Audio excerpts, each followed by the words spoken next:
All right, this is episode 20 of Writer's Block. We made it. A little bit of scheduling issues, but it's all okay. Basically, okay, I'm still don't have a webcam. Still going with I'm going with Paris. No anime girl this time. But basically, my plan is I'm gonna save up for like a laptop monitor setup. I know I have a laptop. I'm gonna get a real computer with like dual monitors. It's gonna be a whole thing. But I did some estimates. It's gonna be about $1,200. And I'm thinking, like, I spend $10 a day or so on food. I could just not eat for 120 days. And I'll be fine. But speaking of starving in esports, we got Allan here in the bottom right-hand corner. Formerly had a gamer name. Disappointed yours truly by getting rid of it.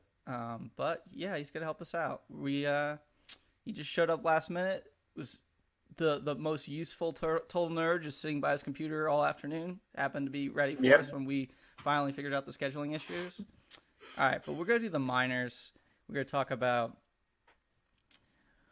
what little we found interesting about them. Pretty uninteresting generally. I'm just scrolling through names, unable to find anything I recognize, just seeing flags that are just like a smorgasbord of colors and shapes that I've never seen before.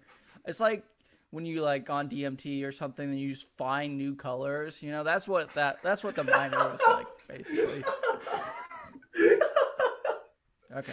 Just out of fucking left field, the DMT reference. You guys were talking about it. I don't do drugs. I'm straight and narrow. Okay, anyway.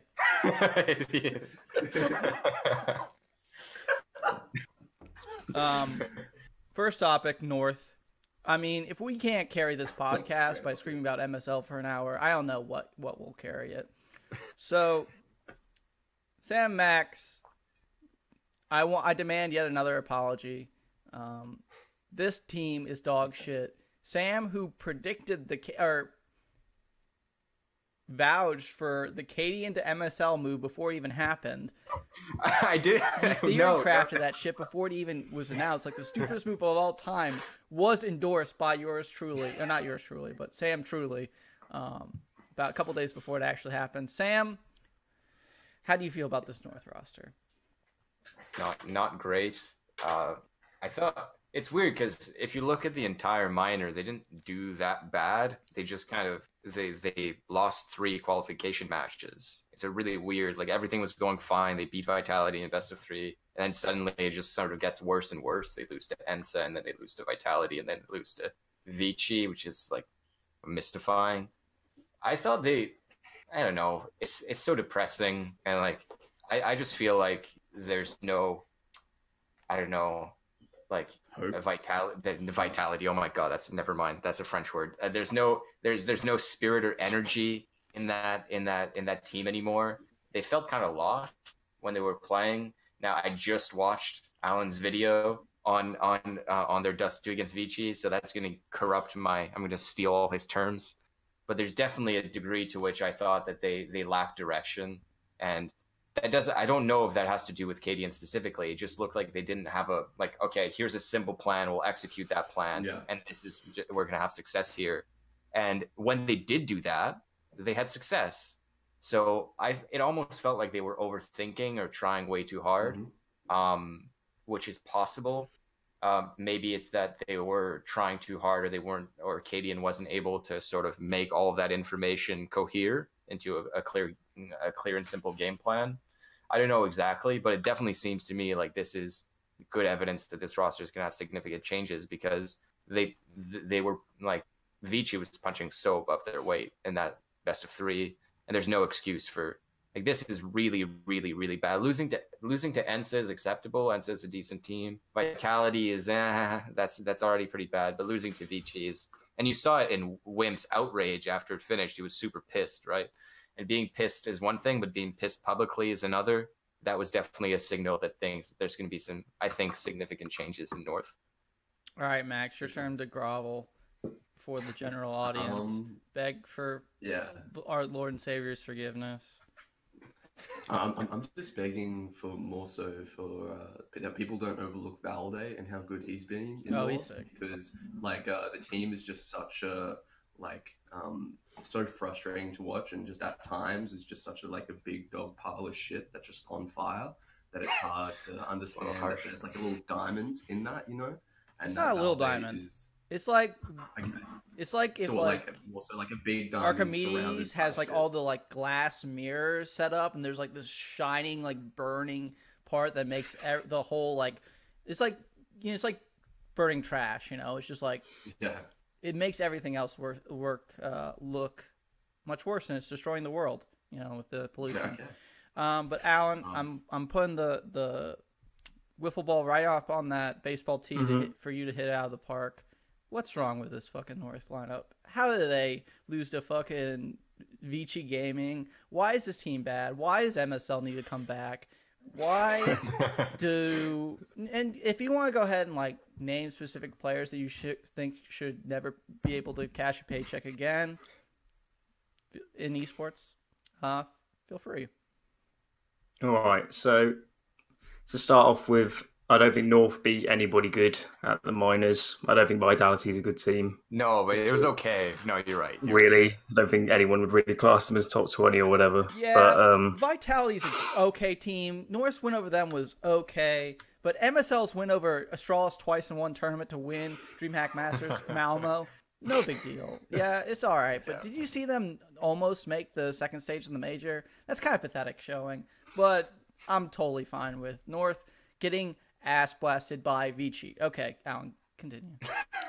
all right, so how do I put it? I mean, it's going to sound stupid, but North just isn't that good of a team, and that obviously sounds obvious now that they've lost, but kind of on every level, I don't think they're really comparable to any of the top teams. I don't really, in so many qualities, I don't think they're really particularly close to being a top 10 team.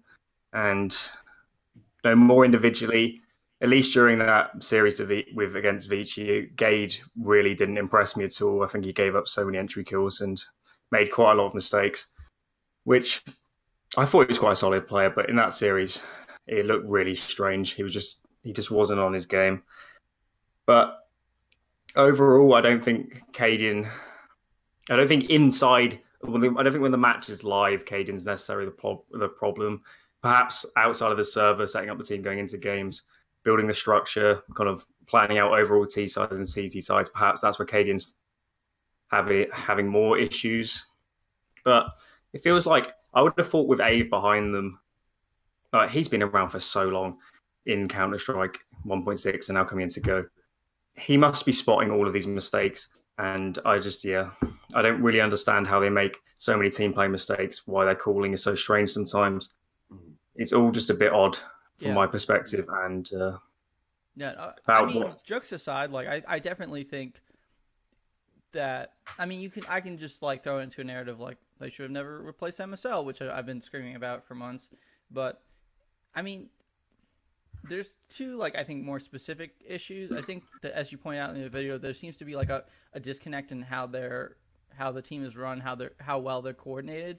And I mean we can go to some more specific topic of like the idea of an in-game leader being an IGL, because this is something we disagreed about, me and Sam and Max did a while back when MSL was more towards the summer before DreamHack Masters Malmo, where it's like if the IGL is the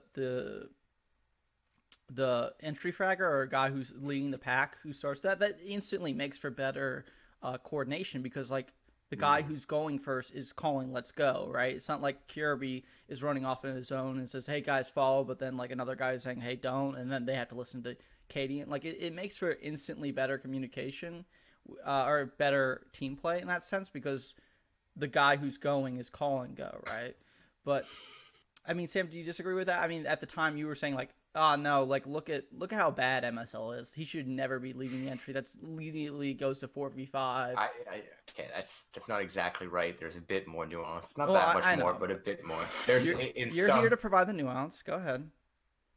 There's some situations in which, like in a straight execute, I don't know that that's the best option. If you're taking over map control and someone's likely to die just not looking, then sure, like you can use There's a lot of teams that do that that 2-pack with that double team of, like, let's say Glaive and Kirby back in the day or stuff like that. That's fine. So I was fine with MSL there. I just thought that MSL got frequently exposed, and like, okay, can I go on a small tangent about MSL, because this has been bothering me on Twitter for a while. That should be what this podcast is called. Small people. I had this problem on Twitter the other day, and now I want to scream about it on camera. Yeah, this has been going on ever since MSL got kicked, which people, including you, have been going on. You, Scott, have been going on, like, people just can't stop shitting on MSL, and MSL was the scapegoat for all of North's problems, despite the fact that when North became North,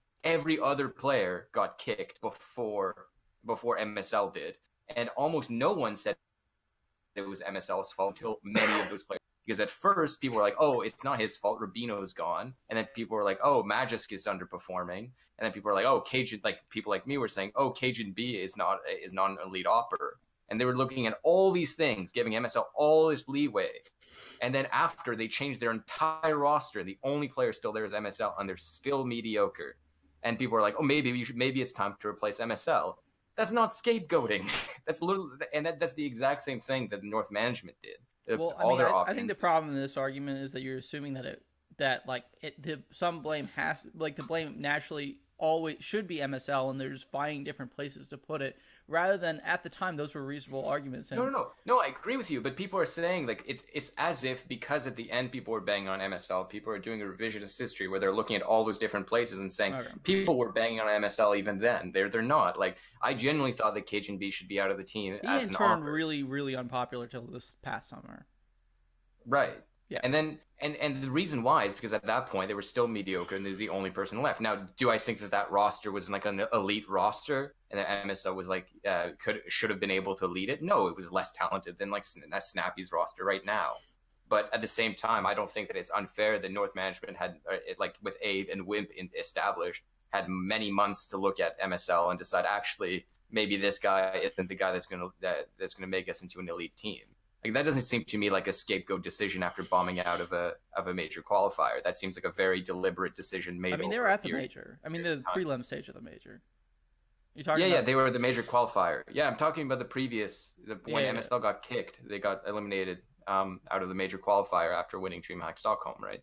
Well, and it's like, well, it depends on what you mean. Like, it's like, you know how the main qualifier turned into a part of the major. Yeah, but I'm still calling that the major qualifier. Oh, okay. Yeah, the minor, major qualifier, or major, whatever, and then top 32 or whatever, like something like that. All right, Max, weigh in. Tell Sam what's what. What about MSL? Yeah, confirm that I'm right. Well, I think in terms of specifically the entry thing that we were talking about, I think that's fine for leader if they like approach it in a certain way, because I'm thinking of Angel for Hellraisers and how he approaches the T side as the caller, where it's, he has a specific way that he clears angles, and clearly he's been in that role for like 75 years, and so he just knows that he can just jump around certain corners. He knows when to crouch, and he just knows that he's probably not going to get the kill, but he sets himself in a way that he can be traded very effectively. And to sort of apply that to the MSL way things, he just wasn't a good entry, like in the sense that he was trying to not necessarily he was trying to play the entry role as if he was like Kyobi or something, like where he's just swinging wide, trying to find kills and then dying, and then the team doesn't have the natural cohesion to like even find an advantage off of his like risk taking. So I don't know if MSL I know it's a complicated thing, especially because like that North lineup as it is now, the narrative has always been the like how strong they are mentally as a team, which in theory should be something that falls onto the leadership of the side, or at least onto the coaching side, and then also the way they like align themselves on T side, because even with Cadian it still seems confused now, as it did with MSL at times. So I don't know. I think can we even talk about the coaching? I guess it's one of those things where but it's like, changed. It's changed, right? So at first you had Rugga, and now you have Yeah. Ape, and then you have Wimp higher up. All these people came in throughout, so it's, maybe something's rotten at the core. Yeah, I don't know. But Alan, what do you think about this broader talk? I mean, you do see guys like Zeus, not in this iteration of Navi, but in previous iterations before he went to Gambit, being more of a leading figure, like in the head of the T-side pack. Then you have guys like Glaive currently.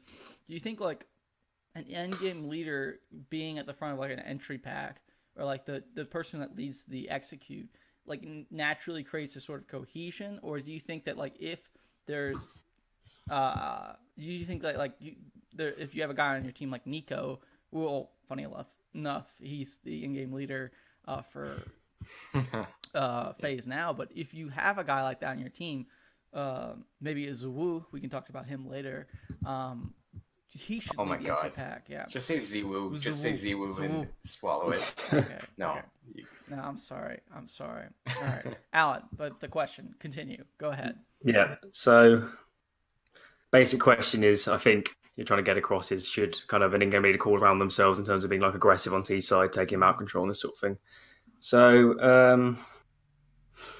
I wouldn't think it matters enormously.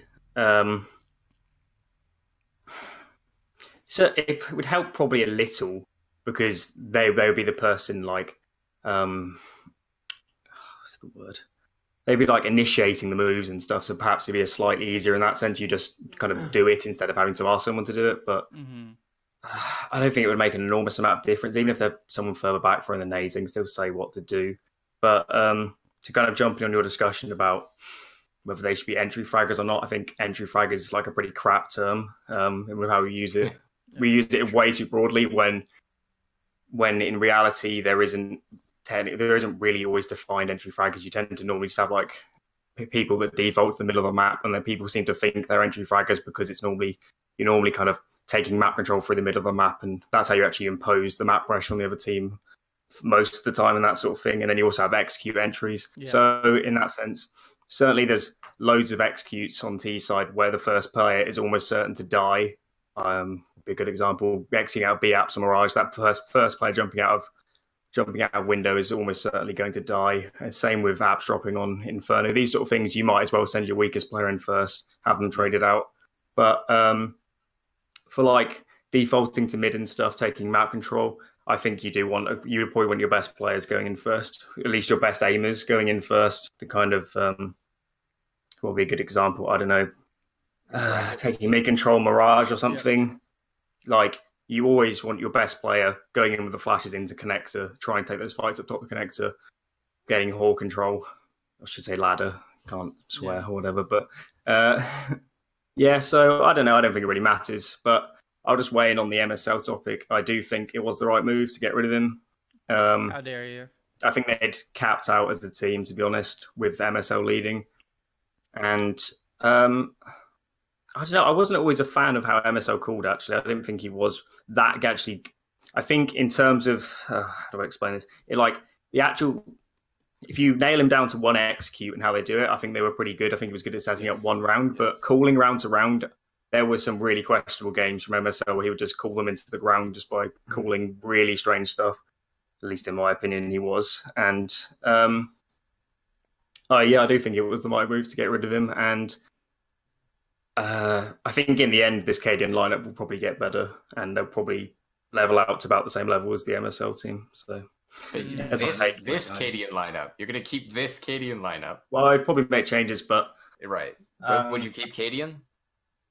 Yeah, probably. I don't have a massive issue with him, to be honest.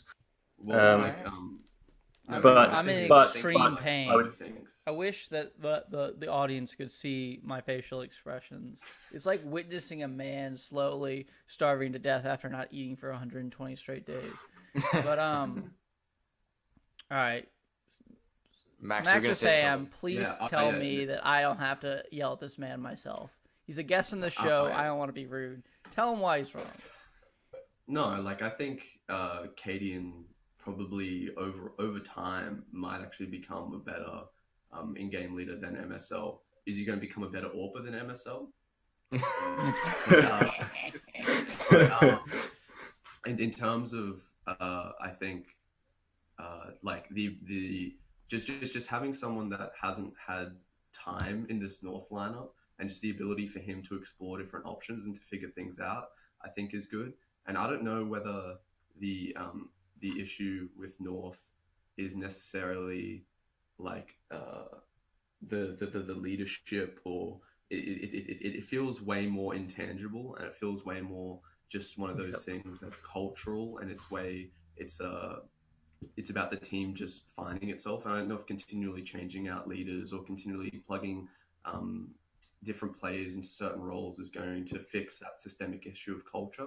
And I think from talking to Caden is that he overthinks, not overthinks, but he's just very, very pressured to make this North lineup work. And I think he's aware that this is a team that should be able to be probably a consistently dominant bottom of the top 10 sort of side, probably where ENCE is, if we to think of them, where you can consistently beat everyone in the tier 2 and then more than likely punch up and try to take maps and maybe even series off of teams in the top 8. And so I think he feels pressured to do that, and that this team is very aware of the responsibility they have with this lineup. And given players like Valde exist on this team, and I think Kirby had a couple of really good maps at the EU minor, and I think AZ, that's a can of worms. That's like, if there's ever going to be a player to like change up down the line, I think Gay can still develop into something, but I think AZ is just this like, yeah, I'm going to let someone else take the topic on that. But I definitely think this specific North lineup, like Allan was saying, like I think it actually does have, I'm sweating about to say this word, but I think it does have potential to do something. And I think it is capable of down the line with more time with Cadian and just finding the right sort of tournament, the right environment for them to form together under the crucible of like a playoff stage or something. I think they will become really good, because all you need is the momentum of a tournament run. You just need to have those good few best of threes where someone's like, oh, we are doing it, fucking AZ's finally found a kill in Pit of Inferno. Like things are starting to go our way again. I think this team will be able to do something. So I'm very temperedly optimistic. All right, Sam, I'm giving you also an opportunity to hang yourself with your own rope. I'm giving you the rope. So here's the opportunity.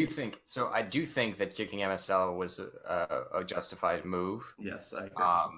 But those are for long-term reasons. It's not necessarily because the next roster is going to be an upgrade, but it just feels like they made so many roster moves. Unless they were able to get someone who was a premier talent that wasn't Magister config, that would just magically appear, it just didn't feel like you could do anything different than what they had done for 2 years with MSL. So fair play, try something else. Whether this lineup works or not is immaterial to me as to whether or not they should have killed MSL or killed MSL. Maybe his career, but But as for this specific lineup, I haven't loved Cadian. I don't know. So I haven't watched every single map that North has played, but in quite a few of the maps that I watched, I felt like Cadian was trying really hard to make things work. Yes. And that made him very exposed a few times. And like I'm just thinking of on the CT side of Inferno at some point against Vitality, they started losing. They started getting front run on. And then they started doing putting way too much B pressure and pushing way too hard, which they hadn't pushed at all until then. And just getting even when they would get a pick, they would continue to aggress and just get picked off randomly afterwards. And when I see that, I see something that has nothing to do with the roster. It just feels like you need to just chill out. But on the other hand, I feel like but at the same time, I feel like this team also needs more direction than it has. It really feels rudderless, and actually it's the same as Optic. Optic also feels rudderless, and I'm not sure. I don't think that keeping replacing Nico with Gade, and then replacing Gade with Nico, and that I don't think that's gonna work. I don't know what you do, but I do think that you need to make a move for a player that has a ton of someone the other Nico. who just yells all the time and is super excited. Maybe you need a bit more energy, a bit more enthusiasm in the team. I know that's not a particularly Danish trait. But otherwise, I don't think that there's a specific move that will make you better. You just need to sort of, beat it into yourself that you're a decent team. But I do think that the player makeup isn't ideal. So I don't think that I don't think a move will naturally fit fix everything. But I could see, let's say you remove AZ for S attack or something like that. I think that would be a pretty good move. That'd be fine. If you want to get some of the Optic players, then go ahead. If you want to get Kerrigan, go ahead. But I guess Kerrigan would be the only wild card that would make a massive difference. But otherwise, it's just fine. But they should be that makes it seem like Wimp was not reasonable in kind of making it worse by getting angry at the result. But I do think the result was especially bad. And if they keep doing shit like that, then you need to, call everyone but Valde. Yeah.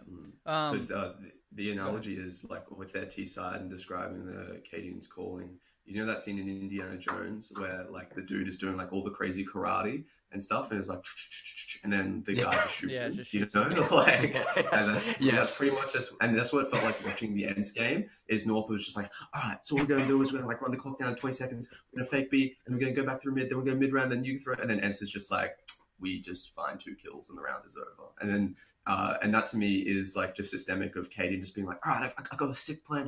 This is gonna work. This is gonna be the fucking round that's gonna turn this organization around and gonna get us. And it's just gonna be but that feels like every single round is just this crazy fourth dimensional chess game. When in reality you can just send probably Valde out behind Kirby and AZ with a simple execute, and you would probably win the round against these lower tiered opposition. No, Katie definitely is trying a lot of those especially on the T side. I think where he tries those gimmick plays with run boost into IV on train or something like this. Just sort of he is trying. I don't think it's it's just oh, he's just putting in no effort and he sucks. It's the worst indictment on him as a player. It's he tries. Yeah, he at least tries. Is there in the server. No, but serious opinion for me has always been jokes about MSL side. I think if MSL was removed was removed for Cadian, and then the North organization was able to parlay that into getting the players that they supposedly kicked. I mean, this is just rumor mill shit, but that they kicked because they had problems with MSL. It's just personality problems. If they got better players in because MSL was out. I think I said this at the time. I think that would, the move would have been justified. The problem is that, they haven't. They actually, have gotten not just, slightly worse, but incredibly worse. Have just been, they've just been bad for the last 4 months. But if you compare now to back in early 2017, it's pretty dramatic. Yeah, I mean, I think North was better throughout 2018 than they have been for the last 5 months, or 4 or 5 months. I think that's been. I think I'd be completely justified in saying that. I think this was a horrible showing. I don't think they have potential. But actually, on a different note, I actually have a question about Gade, because I've seen a lot of different opinions on this guy, and I actually saw on the on those Summit. On the couch segments, I saw what's his name, Config talking. He said I think the reason why we were so successful and coordinated was because of Gade, because he was such a new player. And you see this guy, he's okay, he definitely has some skills, he has some very good games, but maybe he is a prop. It seems like as Allan was saying in his video that There seems to be a coordination problem. If you don't want to put that in the hands of the in-game leader, if you want to put this to a more general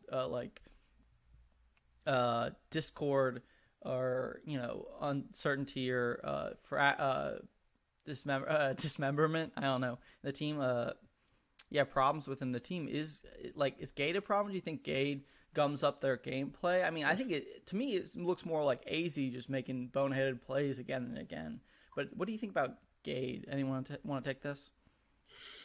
Well, just before, can I just say, watching a Gade demo is the best thing, because in warm up and in freeze time, all he does is he just sits when you're frozen or whatever, and just around his teammates, he just flicks between all these random objects in the heads. But you actually see how good his hand-eye coordination is, because it's literally just be there and be boop, boop, boop, boop, boop, boop, boop, boop. And I asked him about it. I'm what is that? And he just goes, man, I think it's a mental deficiency or like an issue. Like it's like some mental health problem at this point. Like it's like I can't not do it. And so I don't know. There's some novel element to his aim that just makes him such a crazy player to watch. Yeah, I do think that there's a lot of times where you look at a CT round that broke down for North, and you can point at Gade as being one of the first deaths and saying like, oh, he just died randomly without getting a kill and that unfurled. But I also feel like it might be that he's not, super good, especially when he's dealing with stuff on his own. But I also feel like it's kind of North's fault for putting him in those positions and not noticing, hey, this guy's struggling when he's on his own position instead, or let's put someone else in that position. Like, so I feel like he has more upside and downside that can be sort of mitigated more so than AZ. But I don't think that he's going to be an incredibly good player unless he improves dramatically in some aspects of this game. But he's definitely mechanically impressive. Like, when you look at his aim, it's super crisp. In a way, he reminds me of Tizian on big. It's a weird thing, but that's another player that has... Go ahead. Yeah, the other thing is as well, is like, even though he has really good aim, it's not... And while he is in the entry role in North, I think in general he's just the guy that just rocks up into the team and he's just like, what do you guys need me to do? Like, I don't think he, talking to him, he didn't have like a big ego, and he didn't have like a crazy sort of presence. I want to do this, like, let me be the entry, I have a sick aim. Because in Optic, from my memory, he was just this guy that was sort of just put in the roles the more veteran players didn't want to take, and he was throwing a lot of nades in really awkward spots around the map. And it just feels like that he has sort of the same mentality, but in North they needed someone towards the front of the entry pack. And so now he's just like, what do you need me to do? And they're just like, use that sick aim to find entries. I don't know if he's necessarily comfortable in that role. And I don't know if North, but like at the same time, I don't know if North needs a player who is just like sort of passively, oh yeah, what do you guys want me to do? I'm easy. It just is the classic thing. It's like, where do you guys want to go out tonight? And everyone's like, I don't know. Where do you want to go out? And then no one ends up going out just because there's like, everyone's so easy. Everyone's indecisive. And to agree, that feels like what AZ and Gate are. It's just, they're both clearly good players in their own right. Like, if you were to look at them on paper and put them in a 1v1, I'm sure they're really good. But I don't know if North needs those types of players who are just like, what do you guys want? They need someone that comes in and be like, I want to do this, and let's build a team around that. And that's why Valde and Kirby sort of feel good in this roster to me, because it feels like they have a bit of presence on the server and they know how they want to approach around. So I don't know if Gade is necessarily a bad player or if he's like a bad thing for North, but I don't know if his mentality and the way he approaches the game can necessarily work with what North need right now, which is someone that can bring the team together. And he's definitely not the player that's going to like have a huge rally cry like Magisk might on Astralis, Yeah, I do think that there's a strategic degree, though. Like, that it goes further than just not being used or not him like being too easygoing. I do think that there's actually a problem in the way he's being used, or the way he's operating within his system. On As in the way Cadian is using him, or in the way that he approaches his role whoever is putting him in the positions that he's putting him in, not working well with him. It just feels like I'm almost certain that he would not be putting himself in those positions. Based on the shadow. It might be just sitting on the, I don't know the call it, but the front box on B-Site Dust 2 and just sitting there and getting entry'd 5 rounds in a row and sitting in the exact same spot and getting no kills every time. Yeah. You're like, surely someone can help you there, or you can switch position, or you can do something. Like, there's just no adjustment. I don't think that that's a single player decision. So something's going on there, but I do think that that's a problem. Well, yeah, I don't know how much agency he has over the way he approaches the game, and I think in general, like when you're in his shoes, like he think when was he on North Academy? Like, not in the grand scheme of things, not that long ago, and I think he still feels probably a bit out of place at this level of competition, and that he's just trying to survive rather than dominate on the front foot. And that he's just like waiting for someone to tell him what to do. I don't know. Level of competition of the EU minor, though. Well, no. Like, but North doesn't see themselves that way. You know what I mean? They see themselves as like the second best team in Denmark in their heads. So it's like, sure. Alan, what was your impression of Gade? Well, I don't have any super strong opinions on him because I haven't really watched much of North. But touch on Sam's points. If Gade's not a CT anchor, there's no point having him on the team. You can just have there's just better players than him. It just wouldn't make sense swapping him that much with his maybe you could swap him with the other anchoring spots, but swapping loads of positions wouldn't make sense with Gade, I don't think. Perhaps it is a team play problem. Perhaps the rotators playing with him aren't coming back to the site enough, but he's probably just being left out to dry and he's always taking first contact or something like this. Perhaps, I don't know. He just needs a totally, what's even the word?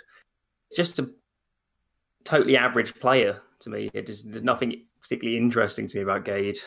I've never really taken any notice of him in any of the teams he's been in. Yeah. Either way, good or bad. Maybe I think he definitely has some skill. It's just I don't think he's just like have found a way to be an effective player. But on this topic, perfect transition to the other big talking point of the EU minor, which let's be fair is probably the only minor that really mattered at all. Ziwu. Okay, I'm sorry, Sam. Please don't hate me. It's okay. We're going to talk about a guy who has a lot of skill, obviously has a lot of skill, is exciting people, but maybe is he overrated? Maybe that's a good way to start this discussion. Is he overrated? Is he overrated? Of course he's overrated. Oh, there we go. 100%. If you see, do you remember, you probably all saw it, like all the Reddit threads, like stating his stats. You probably saw the one where it was like listing his first, I think it was first six events or something with Vitality or something. And he's literally, they'd never played anyone good at any of these events. And people were saying that this is the new French god has arrived. Like, for me, he just hasn't proved it against many good teams yet. Right. So I hold judgment on how good he actually is. Before Max tries to strangle you over his monitor, yeah, I agree with you totally. If I beat the puppy to death with a baseball bat, that doesn't mean that I'm gonna be a killer in the UFC. You know, that's the fucking Ziwu analogy, right? All right, Max. Ziwu hashtag puppy. Yeah. He's a puppy beater. No, watching him crush over Kingwin was, he's just like walking the sites dry over and over again. Like, why does this guy even buy utility? Like, he just like dry walking into sites, like just then gets like 3 headshots, or like you'll get like a couple headshots. Makes him such a bad player, you know. Like, I don't know, dude. He's fucking nuts. Like, he's really good. And the problem is that, like, obviously the level of competition he's playing is just dog shit compared to what you want out of, like, I don't know. I think you obviously have to wait and see until he's put up against good teams. But the numbers and the arguments, like, oh yeah, it's just against shit teams. It's like he's still like he can only beat the players in front of him, you know? It's just like, oh yeah, he's just like dropping like 35 kills a map, but it's against a team that isn't good. Therefore, that individual performance is like sort of, you can dismiss it, you know. But I don't think you can, just in terms of because Vitality is not a good team. Like, the players around him, they if I feel like I need to not call him Ziwu, maybe like Woo Woo or something. I don't know. Say Ziwu or Ziwu, it's fine. But if he wasn't on this team, Vitality would not be in Poland. Like, he is the engine for a shit team, and that shit team is now like on the community's radar because of his individual play. And I think in terms of what he can do, like with a lot of guns in a lot of situations, and his raw skill and the amount of weight he has to pull on Vitality just for them to like beat a shit North in a best of 3 should go to show like how good of a player he is. I don't know. I'm really fucking hyped to see him play at the Challenger stage. I honestly think he like shits on every single, like he just dominates in the Challenger stage, but Vitality still go like 1-3 and get knocked out just because he'll get exposed. Or like Vitality as a team will be exposed for a certain lack of like depth outside of Ziwu, I think I'm going to just alternate between Zawu and Ziwu. Both are fun to say in their own right, you know. It's now raining outside, so sorry if that picks up on the mic. But yeah, I don't know. Like Zawu's fucking insane. I think he's overrated just because people think that you can correlate directly 1-to-1 good performances against shit teams to him like then suddenly dropping 35 against Astralis. But I think it's fine for that to happen because I get it, and I think it's to be expected when you have numbers like he does. Yeah, I think that maybe Ziwo is overrated, but I also think like in the spirit of Nagarjuna, it's the fact that he's overrated is also overrated. I don't think that people are saying that he's literally the best player in the world. People say that as a joke, like I don't know, like Nell might say that, but you know, he's just beaming. I don't think that people legitimately think that he's Simple. People just compare him to Simple because yeah, he kind of plays like Simple, and he does ridiculous shit like Simple. I don't think many people think that he's going to have a 1.44 rating against like the best teams in the world. But I think some people legitimately think that. Yeah, I honestly think that. Whoever is thinking that is not worth responding to. So let's ignore those people. To me, he looks like, I don't know, the way Simple looked, you know, when he was playing on Flipside or something like that. He looks extremely dominant. He's dominant. He's dominant in a way that other players that are extremely good are not. You know, Sergey and Esperanto are not shitting on players the way that he is. So in fact, Esperanto got shit on by Ziwo.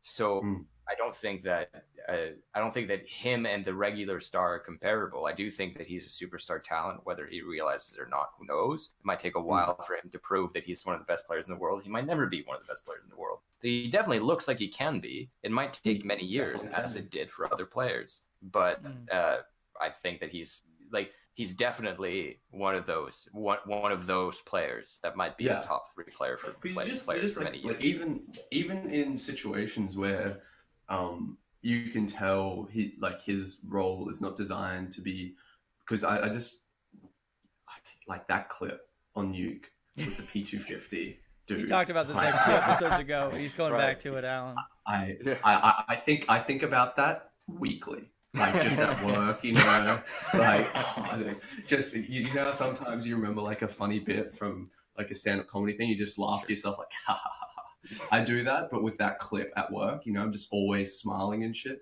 Someone's just like, dude, why are you smiling? And it's just like, all right. So there's this game called Counter-Strike, and you have to start French like boy. right from and in this game, there's like a pistol, doesn't do that much damage, isn't that good at range. He makes it work, dude. He makes that shit work. Like and I don't know. It's just in general. But obviously that's just one example. But in general, you just see him do things where you're like, wait, is he the AWPA for this team? Yeah. Like, wait, is what's going on? Like that's just the way he operates. So I don't know. It's so hard for me not to just get excited and just be like, he's gonna be on the top 20 by the end of 2019. But because he's not. But I've only watched like 3 maps of Vitality recently, that BO3 versus Kingwin, but my impression was like, yeah, a lot of rounds they'll just go 5 rifles and like Apex Zawu will. All right, we're gonna stop talking about how to pronounce that. Okay, but anyway, yeah, he and Puppy Beater and Apex will just entry duo. You'll get a lot of kills that way. The game, what limited footage I saw of him with the AWP wasn't as impressive. I also thought that in sort of mid to late rounds, well, okay, on the T side where he could dictate like the action, you know, more, that he still looked much more impressive. On the CT side, especially if they didn't go to his side, he looked like he was struggling more with trying to rotate into the action, and maybe not as bad as someone like Mertz, who seemed to be actively fucking up like the late round, but someone who seems to have a lot less confidence in himself and how he plays out the late round scenarios. Scott, let me put it to you this way. If you were the AWPA of Vitality, would you be a bit nervous rotating into one of the fucking sides? I know. Yeah, no, actually, that's I actually agree with that. So dude, every single time you just be like, fuck, dude. All right, come on, Apex, just survive. Because Apex, not a good player. Like, just straight up watching him on this Vitality. Anymore, yeah. But dude, all those players around the puppy beater are just suck. Like Alex, I thought was actually a pretty good addition. From what I saw at the minor, I thought he was like, I don't know necessarily in the way he called, just because, let me put it this way, when you watch Vitality, you're not necessarily trying to look for the nuance of their T-side game, and I don't think he doesn't call on T-side. He told no. NBK actually said this explicitly. Maybe it was in a French interview, but I don't know. But when they got Alex, it's just to call in like on CT side on one side where NBK isn't. Gotcha. Otherwise, and Alex isn't calling at all. But also just individually as well, I thought he was fine. Like, I thought he was probably as good, if not a bit better, than what Happy was. But in terms of like Apex especially, I saw him making a lot of mistakes throughout Vitality's games at the minor, just because I think it's one of those things where it's like when you're around a player that's as good as the puppy beater, you think you can also do similar things, you know? It's like when you watch a highlight, like a frag movie, and then you try to then go into the server yourself and replicate that shit, and you just get shit on. Like, that's what it feels like with Apex, is he just tries to take these duels because he's like, oh, dude, yeah, Zawu's dropping 35. I can drop 35. Just dies every single time. I think RPK also not that great. MBK, like his decision-making, I think stands the test of time, and the way he approaches the game is still, I think, at a very high level, and the way he conceptualizes it. Individually, my time might have sort of passed him by, but I think he's still a serviceable player, as well as Alex, but definitely RPK and Apex from what I've seen. Yeah, a couple of weights right there. All right, so, maybe this is a better way of framing the discussion. Like, who is like a good comparison? Is it like Simple in 2015 on flip side? Is it like Rops in 2017 on Mouse Sports? Is it maybe Valde right now? I mean, like, okay, well, maybe that's a different question. Who is better at the minor, Valde or the puppy beater? But like, Allan, maybe is there a good player that you can like conceptualize? Because I think like someone like Rops is like, well, he has like this reputation as being like a super strong aber, but like from the get go, it seemed like fairly early on that he obviously has a good like game sense, a good feel from the game. But I don't actually see that in Zawu. But maybe like the fact that he's just so incredibly talented. Yeah, right, go ahead. I think you watched the wrong VODs, man. Because like when I watch him, I don't know. It seems like he's considering. He's good at, dude, is he good at everything? Oh, okay. It seems like he's. I don't know. Like, but like Rops definitely has like a quality where he seems super comfortable and intelligent in like the late round, which I'm just like. I mean, you don't have to be good at everything. I saw a lot of times where I think most people would have gotten killed on flanks, and Zero didn't get killed on the flank. He was expecting it, but that might be the other side of him being hesitant, where he's too worried about someone coming in from behind him and things like that. When I saw him being less dominant was more having to do with like early mid-round CT opping, where I thought he was playing a bit passive. Like, I remember Map on Nuke where I thought he could have done a lot more work. But then again, that also has that feeds into what is Vitality doing to support him and making him comfortable, right? Like what support is he getting on CT side Nuke compared to Device, right? It's a little rough. So I do think, but I don't think that you can compare Rops. Did Rops have a 1.44 rating at any tournament ever in his career? Dude, in 2017, I swear to God, he had more positive mentions on Twitter than Cold Zero. This is when Cold Zero was a god amongst men. No, like, and I always thought Rops was like, people talked about him as if he was a prodigy, but he wasn't. He was just young and very good. But like, there's a difference. What is a prodigy then?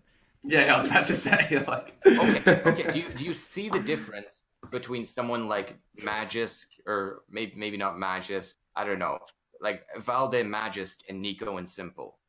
Yeah, it's very different. Yeah, there's a difference in tiers, right? Like when you see Zero shitting on people like this, you get like, you see the light and you see how he could be one of those players. One of the best players in the world that you just don't see with a bunch of other players. Like even Sunny or Rops, like I don't see that in them. Like it might be that who knows how Zero plays against other players, and it might be that he does worse than Sunny did in 2018, for example, over the whole year. That's possible, but it doesn't mean that his ceiling is lower.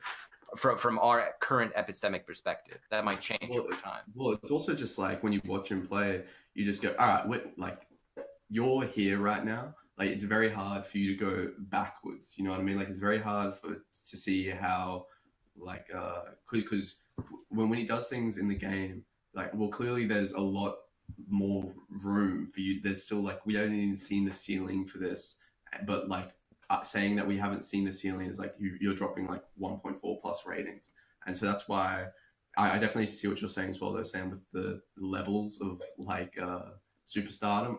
The only analogy I could think of to compare him to would be maybe, because I don't know if like Electronic would be a good comparison, because all these sort of players, they have a lot of because even Electronic and Simple, it's like their teams were sort of geared towards them dropping big numbers, but it doesn't even feel like Zulu has a lot of support in Vitality, and it's not necessarily that he's like in a system that's totally geared towards him being a superstar player. It just feels like he's put into a standard position and then does exceptional things. And so if I was trying to find a player that was analogous to that, I'd probably maybe say like King when he was starting out in that Brazilian roster, just because it was a similar sort of thing where he was like comfortable with pistol, rifle, and wasn't necessarily designed to be the superstar player, but ended up becoming like a really good superstar and then did other things afterwards. So I don't know. He's a pretty unique. Wait, did you just call it KNG King? That's the abbreviation. Okay, sorry, I just missed that completely. That took me like 5 seconds. Yeah, I don't know, and I don't know, man. But yeah, so I don't know. He's a pretty unique player, I think, and I think it's pretty hard to draw comparisons until we see how he develops under the stress of Tier 1 competition, and then which just makes this challenger stage so juicy for the minor, for the like main qualifier or whatever. Yeah. Just because if I don't know, because I don't see him qualifying for the legend stage, but I see him being impressive enough. Well, I think he does a lot worse. No, I don't think he's posting that degree of fragging. Like, I think he does a lot worse because Vitality lose many games. Right. Well, that's part of it. But like, if you see, like, wait a second. We learned from the best website in esports that winning is a factor of your stats. It's not independent of your stats. If you just get the wins, that's because you're good, not your stats aren't. Okay. Hey, Scott. I'm trying to have a career in esports. Can you just shut the fuck up? keep that shit on the down low. Okay. I'm sorry. I didn't even say the name. No, I was talking about the 4-letter website that I. That there's many 4-letter websites that I have disagreements with. Yeah. Yeah. Dotty? No. I actually, I'm a fan of Dotty Sports. Take me back. All right, I'll jump in on this topic. Yeah, dude, Dotty. So I think the kind of overall point you two were trying to get at with describing what he looks like is I think he kind of like imposes his skill more than, say, a player like Rops or something, yes, or that sort of breed of player who's probably more fundamentally sound, and that's how they win the game, by making good decisions on good decision. Whereas Zywoo kind of puts himself in the position to take high skill duels and that sort of thing and open them out rounds. So I was trying to think of a really good analogy, really good player that's quite similar. I'm going to go for an old school reference, and I think that 2013 and 2014, early 2014, Kenny S was actually quite similar in terms of he always had mind-blowing skill. He could always hit incredible shots, but maybe not for Zywoo, but it definitely took time for Kenny S to develop the rest of his game to the point where he became the player he was in late 15, 16, all that. So yeah, that would be the player I think Zywoo's like. That is good. But we actually did touch on something that I thought was interesting. That maybe this is a pretty esoteric topic, but there's this idea that like players can develop, right? And like I think the standard conception of that is that like, okay, if your aim is sort of like stagnant, but your game sense, your communication, your ability to work with people, that can all improve all the sort of like personality and mental, like quote unquote mental characteristics, right? But that the more physical characteristic of aiming is stagnant. But I mean, I actually remember this like really good Reflections interview with Days that Thorn did, where he was talking about how like guys like Skadoodle, their personality can't change. You can't change who you are as people. It's easier to change like your aim and your skill level and your skill set rather than like who you are is like your ability to communicate, your capacity to think about the game. Like it's ridiculous to suggest that like Zipnix could teach another person how to be Zipnix, right? Like there's something inherent to Zipnix's specific skill set, even though it doesn't necessarily have that much to do with clicking extremely well, right? I mean, what do you think about this idea that like, I mean, maybe to more specifically ground the topic, you could talk about like how you think Zawu is going to develop. But I mean, is there this idea that I think people have a misconception of, like, of where they think that people can just gain all these sort of more intangibles over time, or do you think players are fairly stagnant on that in that sense? I don't think people are stagnant. Here's an example. So you have a certain degree of hardware, right? You'll have such and such hardware. You'll be able to process information in such and such speed, and yes, like people like ZipX are better at processing information and making quality decisions than other players are. But when you talk about someone who's inexperienced, like someone who's 16 years old or who's never played in pro competition, or someone who's 18 years old and is just playing his first NHL game or whatever it might be, those players, what you're talking about is not improvement of hardware. What you're asking is more and more inputs to make it possible for them to consider, oh, this is a possibility. Oh, this is a possibility. Oh, I thought this was a possibility. No, I can't get away with that at this level. And sort of that very basic sort of learning. And eventually, the more you play against top tier composition, like it's just like it's simple shit. Like, oh, you think you can take a duel here, and you might against Valiance, but you can't against Astralis. Yes. That's the kind of stuff that it doesn't matter whether you're going to understand exactly why. It's just a sort of a natural. It's a natural understanding of what's possible that's going to change over time. The more you get experience, it's not like Crims is still learning a great deal about what's possible. Maybe he's learning a bit as the game changes. No, I was thinking about Crims is actually the guy who has changed his game a lot. Actually, like he seems to have significantly changed since his like. Right. But I'm just talking about his understanding of what's possible. That specific faculty. Yeah. I just thought it was interesting because I was thinking of Crims too. Right, but players can change their style. Like I think Daze is more talking about like very basic personality traits that you have. So for example, being quiet. That's like for Skadoodle, that's one that's very difficult. One that might be quite difficult to change is being impulsive, right? Making very quick decisions when chilling out would be better. Maybe that's an empirical question for psychology, but obviously we don't have access to that right now. So like that's another possible one. But stuff like learning that you can peak this angle at such and such to such and such degree and not go too wide, not go too narrow. That seems like something that people can learn over time, especially when they have had extremely. I think what. I think team composition is very important in that sense as well, and like how comfortable you feel on a lineup. Because to me, with talking about the Crims analogy, it's like, well, there's a reason he had to change style on Fnatic. It's like, well, they didn't have someone that could go for aggressive map control on T side, and so it's like suddenly they needed someone just based on the composition of team to either like step up to the plate and sort of alter their style in such a way that they did have someone to be in that role, or they had to find someone else. And so I think if we're talking about like the change of character and the change of style and whether or not they can develop and tie it to Zawu specifically, that's why I was very like why I tried to point out the like deficiency of players like Apex and RPK when talking about Zawu, because I think those two points are linked.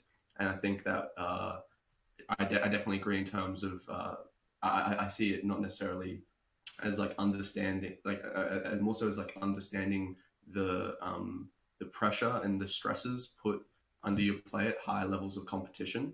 I think that simply being punished for more things alters your style in such a way, and the ability to get away with certain things dissolves the higher up you go into the like competitive hierarchy. And I think that itself changes styles and develops players in certain ways. Some players sort of falter under that, whereas other players like Magus, their impulsivity sort of goes away the better they get, and they become more well-rounded player and develop into the role under the pressures of high levels of competition. And I think in that sense, like Zawu is definitely a player where he has the skill set and he has the foundation, and he has this sort of like form as a player where it's, if he can develop with the right people alongside of him and at the right level of competition, then he can be one of those, like, to develop into one of those superstar, like, once in a year type players. Mm-hmm. Okay, I have a question for Allan. You mentioned that you thought that Vitality was not even a top 20 team, which is, I think, actually bold. So why do you think that Vitality, in summation, not just Zero, why do you think that they're not very good? I would say, I think just on the results, I'd mainly say that I wouldn't. I've barely watched them play, to be honest, so I couldn't tell you. I couldn't tell you anything in the game about how good they actually are. But just in terms of results, I don't think they've done enough to be ranked that high. Perhaps they are kind of. If there was like a real ranking of how good teams actually are in the moment, perhaps they would be top 20. I don't know, but Sam, why do you think that Vitality are top 20? Well, for the results, people might not have been paying attention to this, but they almost didn't qualify for the minor. They qualified in, I think it was the last game of the last qualifier. Yes. So they really struggle. And you say, oh, online. And when I tweeted that out, people were like, oh, but they were playing against a hacking team. Sure. One of the 8 teams they played. Yeah, one of the 8 teams they played may or may not have been hacking. Okay. But like they definitely looked really shit. And online too, like Apex and RPK were also struggling incredibly hard. I think they're okay though. I don't. You're like, why are they a top 20 team? Because they actually are really terrible online. Okay. I actually watch these games where they're bad. What's okay, a bottom of the top 20 team? Is Valiance a bottom of the top 20 team? That's what that's what I'm thinking. Like, okay. I can't even name. I can't. After like 10, I stopped caring. Sure, but like I can go on HLTV and check, but I just think that like they're a functional team. They just have pretty washed up players. I just think it's a very strange style they're playing with. Like I was saying before, with the T sides, with the it's like I'm watching and like, why do we even buy utility? Like, this is pointless. Like I just see them running into areas. They win the duels, they win the round, or they don't. And it's like if Ziwu, if like 3 people die before Ziwu gets his 3 or gets his kills, or if he only gets like 1, then it seems like. Yeah, this round's just fucking over. They're losing to all these fucking Polish guys I've never heard of before, and Taz. Like what? I don't have any faith in that team, to be completely honest. If every team was like an MMA fighter, and you look at the way they can win like a fight, then it's like of course Vitality are going to look weird and be retarded when it's like all they have is just like a sick like right hook, you know? And it's just like the way they approach that fight and the way they approach that game is just going to be centered around this like unique strength they have, and so then everything else sort of changes around it. And I don't know, like especially with them being a top 20 team, and especially with like online play, it's just one of those things like online where it's dude, like online open qualifiers, especially for majors and stuff, is just like with 2 capital S's, just a shit show. Like, it's all the time, man. Because it's one of those things where top players like MBK, top players like players with big names and stuff, go into online competition, probably with a bit of goodness or whatever. It's like, playing against these no-namers, we can easily win. But it's like the Batman episode's like, you think darkness is your ally. Like, I was born in it, raised in it, molded by it. Just as like all these fucking no-namers from the CIS region are just there, just having grinded in smoke 80 hours a day. It's like, MBK, welcome to the darkness, my friend. Just shitting on them. So I don't know. So comparables, bottom of the top 20. Right now they're ranked 19. They're right next to G2, which is right above them, and Avangar. So that's the kind of what you're looking at. Like, it's not great. G2? That's why I thought it was a little harsh. At this point, to be honest. I don't know who's on G2. Is that another French team? Jax Z. Like we look, Shocks, Kenny S, Body, Lucky, and Jax Z. Okay. It's I don't know why. That might blanked on that one. Okay, my bad. I stopped caring about the line when Smith's left as well. That's just. Okay. No, I mean, I trusted Thorin to get the whole existence master race thing. So depressing. It's sad times. Is there any other topics from the minor that stood out to you guys? Mouse sports, perhaps. Oh yeah. I was wondering about that. I didn't get to watch any of those games, but did you? Like, it seems very bizarre. It seems like mouse sports are probably like I don't have big hopes for them in 2019, but like it still seems like they should have a functional lineup. Like, but did anyone catch that? Like, why did they? No. How did they get crushed by what? Vitality, and who was the Valiance. other team? Valiance. Oh, Valiance. I mean Valiance. Yeah. Yeah, it was Valiant.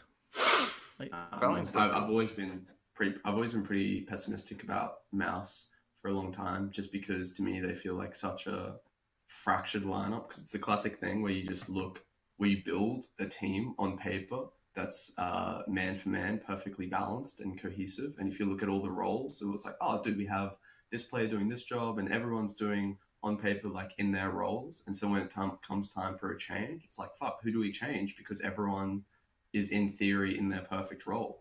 You know, it's and I don't like to me that's just a team that's just waiting for a roster change, and until they make a roster change, I don't expect anything from them. I don't like there's nothing in I don't even consider them a real entity. Like even when they won New York, it was one of those things from like, I guess you can have that trophy, like if you want it, you know. that was liquid throwing, in your opinion, right? Not. Oh, well, it's just like it's also just Chris J and Sonny just occasionally just being like, I guess I'll just drop like 35 today. Just, Well, yeah, that's so the I don't weird thing know. about Mouse Sports. It's like they all throughout 2018, they just like took turns of being like the best player. Like Rops was like pretty solid, Yeah. like 2-3 guy the whole year, but then it's like, oh wait, like oh yeah, I forgot the Oscars like hella sick this map or like Yeah. this tournament, or Because then we're all like sick. Chris J for like 2 tournaments is like a fucking god, just doesn't care at all, just Yeah. re-peaking, like taking the most ridiculous duels like time after time after time, and like having good games. And then like, oh, Sonny's good for 3 months. What the fuck? Like he's the best entry Yeah. fragger in the world. Like, well, I don't know. Like Mouse Sports doesn't make any sense to me. It just seems like put Kerrigan in there. I don't care. Like just Yeah. figure out a way to make this team make The sense to me. apathetic Carrigan move. Just Yeah. like, Don't put Kerrigan in there. I think the Mouse Sports team, one of the reasons I think that they have such uneven firepower is that they just seem to have quite uneven volition. Like sometimes some players look super motivated, sometimes they don't. Right now the team, ever since they brought back Sticko, they look depressed. Like to me that's like and Sticko always looks depressed, obviously. So it's just kind of like I It's think like getting that back together as- with like a girlfriend that you didn't even like in the first place. It's just like, all right. Sure, but it just feels like the team. I'm just lonely, man. Like I just need someone. It's just like even cold if at it's- night. You need someone like Yeah. chubby girl I think keeping that- you warm with her excess side. God. That's what Sicko is. That's so good. He has his uses, obviously. Obviously, man. Yeah. Okay, ignoring all of that, I think that around V4 and those like late spring tournaments, I liked Mouse a lot. I just feel like they felt like they were stagnating, which they were, and they decided to make a gamble move, and then they realized that like they couldn't keep stagnating. Like I don't think that was the appropriate for them either. Psychologically, it's sort of like, oh, we're gonna practice super hard to just stay the same as we are now. But at the same time, that was quite clearly the wrong move. And then they brought back. They're like, okay, please, let's just stagnate again. Let's try to do that again, which is also soul crushing. So I feel like they just don't have. It's like they don't see any openings to sort of advance to something better than they were at that point in time. It's hard to get motivated to just be pretty good. They weren't satisfied with being pretty good, and now they're just shit. So what? How do you get I guess you can be motivated to get pretty good again. I don't know. That sort of stuff definitely plays a factor in how they're playing, because I don't think that a motivated Mouse gets bombed out immediately. Just like all 5 of those players just need to dissolve, and like the Infinity Stones just need to go like to separate teams and just make way better. Like Sunny. You watch too many Marvel movies. I don't know what the fuck you just said. Sunny, dude, I made like one very general pop culture reference. I don't know. Sam's just sitting here all episode complaining about our pronunciation and our abbreviations and our Yeah, references. it's just. He's like, But Sunny just and then like he's holding up a goes away. goddamn philosophy book, like we're supposed to understand what he's talking about. Yeah. 100%. But Sonny, like he goes away and like he gets elevated from Mouse and just like joins Ents, and then like Chris J like goes off and he starts playing like Overwatch or something and becomes like the best Widowmaker player in the world. Rops becomes like a pea farmer in Estonia or something. Like they all go their separate ways, and we wait 3 years, and then they come back together and are the best team in the world, and they win ESL1 New York 2020. That's the high level predictions. All right, Alan, did you have a opinion on ENCE that might be not ENCE, Mouse Sports that's slightly more rooted in reality? I think this tournament being the first of their year played a decently big part, to be honest. They were doing some funky shit in that last game against. Actually, no, I'm going to address a point that Sean Gares brought up. You might remember he brought up a point saying that basically teams shouldn't be allowed to anti-strat and stuff coming into events. I'm not actually going to address that, but having watched the games, I don't think it played a massive role in the games, at least in that final best of 3. There wasn't loads in there that looked to me like they'd done some incredible prep. They just looked like they played, I don't know, a quite risky CT side and they got lucky with some calls, that sort of thing. But Mouse in general, I don't know. I think they'll even out to be a pretty good team. I think they'll even out to be about sixth best, fifth, sixth, that sort of realm. I bet think it'd be top 10. I don't think that's ridiculous. No, I don't think they're going to be a top 10 team, dude. No, I do. I think they're a pretty good team, to be honest. They have too much talent on their team to like not. Who's like the 8th best team in the world right now? Like ENCE, they have. But honestly, like ENCE have beaten Mouse Sports a bunch. Like they've beaten them in a best of 1, and I could easily see ENCE beating Mouse Sports in a best of 3. Because it's like you can't just have sick players and be a top 10 team. Like you need. You have forgotten all of 2018. NRG and Fnatic, by the way, are 7 and 8. I think both of them shit on Mouse. I think so many teams shit on Mouse Sports. I think Fnatic. I don't have any confidence in Fnatic. I'll say this. I think Ghost shits on Mouse. I'm just gonna go through the list. Ghost shits on Mouse. ENCE shits on Mouse Sports.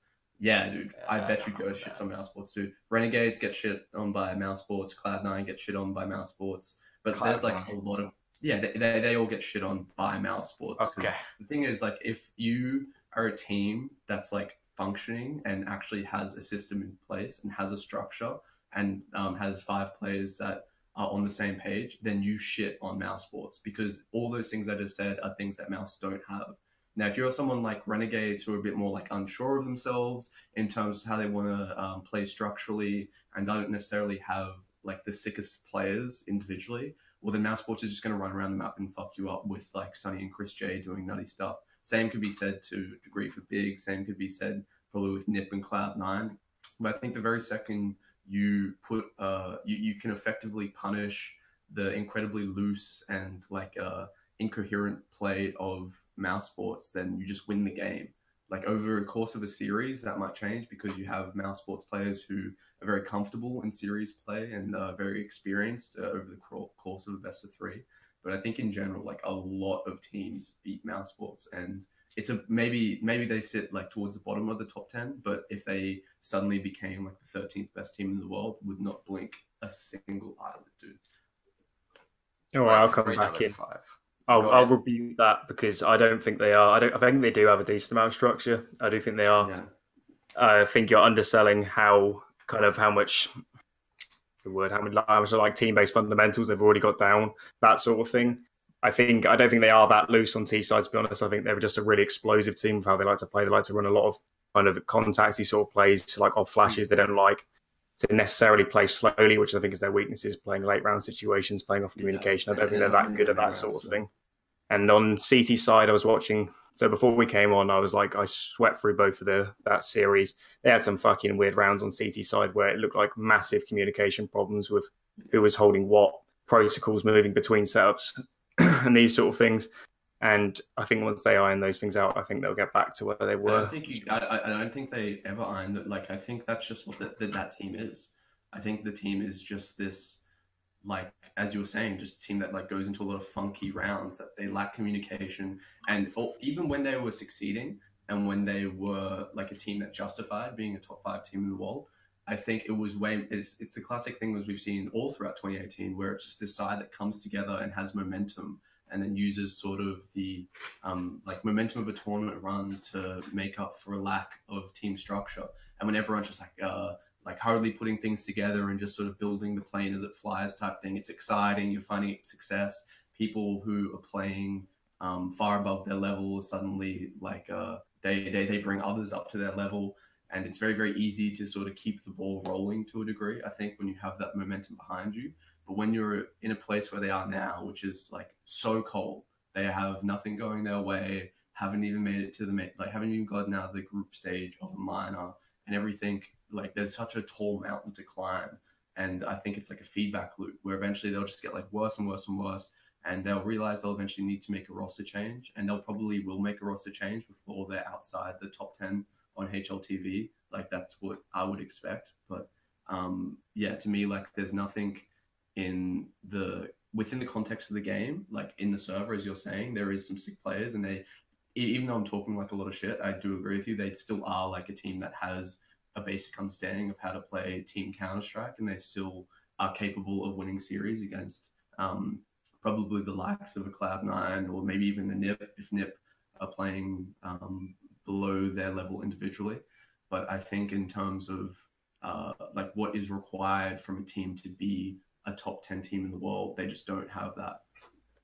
No, I think I'm more on Allen's side of the equation. I think like, yeah, they don't have like sick structure where they're like microing everything. Like their like strat might be let Oscar play off spawn and get 2 picks in Palace on Mirage, you know, like that might be their strategy, but like it works. Like they know how to make that team work. Yeah. This roster's been together since what, at least maybe late. If you like going back to this original iteration with Sticko, I mean, what, like beginning of 2018 or like even late 2017? It was mid-17, wasn't it? Just after Krakow, I think. Is that That's right? why you can't say they're gonna iron things out if they've been together. Like, So well, no, but I think they have like a solid floor, and I think that having Sticko versus Snacks like adds to the floor. I think they're more like that. That's a more cohesive element than Snacks, who like apparently didn't even fucking speak English and like didn't even want to play the role he was assigned to play. Like I think that they have a floor. I think they could stay a top 10 team. I don't have like super big hopes for them in this year if they stick with this roster. I think big might be a more exciting international roster. But no, I don't. Well, they just fucked themselves. So. I think they kind of fucked me over. I said that Big was gonna have a better year than Mouse Sports, but then they just like get rid of Smoothie, so I'm fucked. Well, I think like Hellraisers has a better year than both those teams. I think if Mouse Sports don't make a roster change in the next, say, 3 to 6 months, then I would expect Hellraisers to be above them on the HLTV rankings. That would be my. Who do you get if you're Mouse Sports? I don't know, man. Like, because my wish would be because even though I was talking shit. Oh, well, that's why I was talking shit about MSL? just the roster. Yeah. But like, why you just like all of them just need to dissolve and go to right? Yeah, no, that's right. Like what I would want. There is because it's like the team on paper is everyone should, and that's the problem with the lineup, and that's why it is stagnant, and that's why they had to get Sticko back, is because like when you look at how each player fulfills the role on the team, there's not like a gap in a job that anyone's doing. There's no space to be filled in this roster. It's like everyone is in the spot they should be in, but they just suck. And so it's like you either change, you can't just like you either make a direct swap in the sense you change like say Sunny for another good like aggressive T player, or you change like Sticko for another good support player, or you change Rops for another good late round player. But you can't like put like Taco in Sunny's role. You know what I mean? And that's why Snacks was not a good addition in my mind. It's like, all right, well, you're going to get this weird all-rounder player that isn't that good with communication to then suddenly play Sticko's spot, who was a very, very good like communicator and support player. And so I don't think there's any clear solution for Mouse. I don't think there's I think their flaw is only the fact that they have very good individual players, but I don't know if those individual players can actually mesh in such a fashion that they become a good team.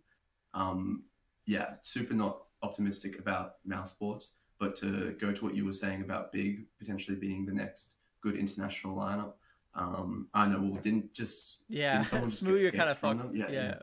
Yeah. You fucked but my I think, prediction. like, That was gonna be my reasons- big like. I'm gonna retweet myself at the end of the year. Like, y'all, you guys Yeah. are fucking dumb. I know how this game works. Yeah. Sort of prediction, but I Do we think know why Hellraiser's he left? Do we know why he left? weren't you joking on Twitter? It that you would didn't be like Joe? personality stuff. It'd be that sort of crap out the server for sure. Wait, repeat that. Sorry, because Scott was speaking. It'll be stuff out the server, 100% with Smear. Right. That I guess. That. Do you know him personally? No, but No. I mean, he's a UK player, so I know stuff over the years about Yeah, right. kind of his mentality and stuff, but Yeah. just kind of what's publicly been said and how he almost went out that team a couple of times over the years. Yeah. Pretty obvious that it's that sort of thing going on. Yeah, but it's because Big has a partnership with Betway, and they was doing those really whack videos where God B was trying English food, Yeah. and Smooya was trying German food. But the thing is that God B is like no emotive capacities at all, and Smooya is just like just random. He's A not screeching extremely fun. 19-year-old. Yeah, so it's just God B tasting something and saying it's good, 3 out of 5, or like shit like that. But when he was trying German food, for some reason, Smooya just hates strudels and he doesn't know what they are. So he tasted an apple strudel, which is good. I don't know, like Yeah. Strudel's good. and he compared it to poop, which is just repeatedly saying, "Oh, it's poop," minus 3 out of 10 or whatever, and just like so. I made a joke about him not liking the strudel, but anyway, that was not the reason that he got removed from the roster. That's what it was implied to. That's how my Twitter feed told the story. It's just like Sam's just complaining about his inability. Gobby's just on the phone. He's just like, what did he say about the strudel? Like, are you serious? -3 out of 10? Like, how do you not like strudels though? They're just sweet things. Like, how do you? It's texture. Anyway. all right, let's begin in the analysis of strudel. All right, so the power ranking of German desserts, like you have none. Do you know any other German dessert? No, man. I like the very second I looked into that, I'm like, dude, fuck, I'm way out of my depth. All right, we picked a fantastic way to end the show. Great content, very relevant. A mentor of mine might have said that this was the forefront of Counter-Strike. We're at the forefront of German desserts now as well. Yeah. All right, good episode.